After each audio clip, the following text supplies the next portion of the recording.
उत्तर दिया દેવચંદ્રએ જવાબ આપ્યો कछु रहा और ठोर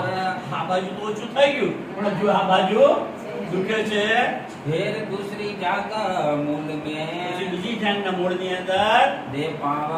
खड़े रहे રાજ્ય પગ મૂક્યો અને ત્યાં ઉભા રહ્યા बोझ दिया शरीर का શરીરનો ભાર આપ્યો इन शरीर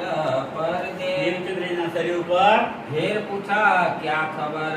અને પછી ફરી પૂછ્યું બોલ શું કેવું છે તારું शून्यता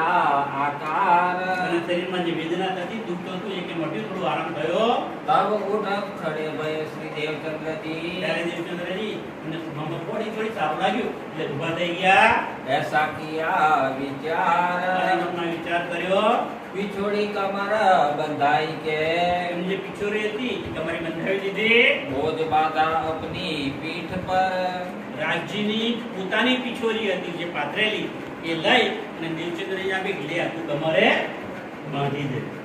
અને જે બોજ હતો જે પોટલી હતી જે સામાન દેવચંદ્ર લઈ ગયેલા એ કોણે ઉચકી લીધો સિપાહી રાજ્ય આવ્યા હતા સિપાહીના વેશમાં એમણે પોતે ભાર લઈ લીધો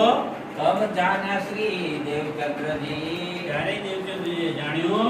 ये मारे नहीं क्यों ये कर આ ગલત મેં વસ્તુ બધી લઈ લેશે પણ મને મારશે તો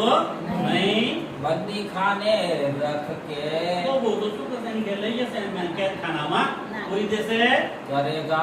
गुलाम મને એમનો ગુલામ બનાવી દેશે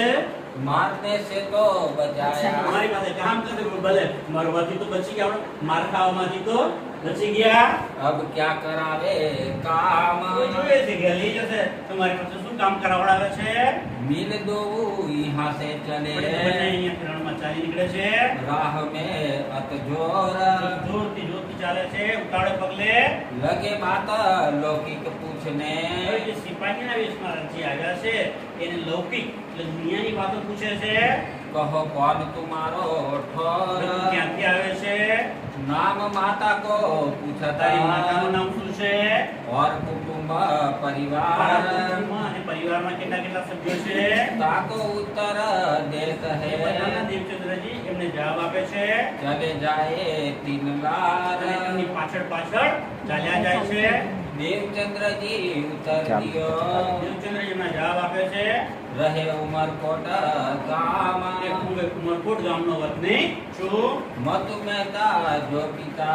મારા પિતાનું નામ ઋતુ મહેતા છે करे सौदागरी का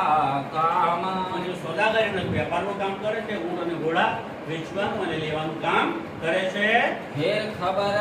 दे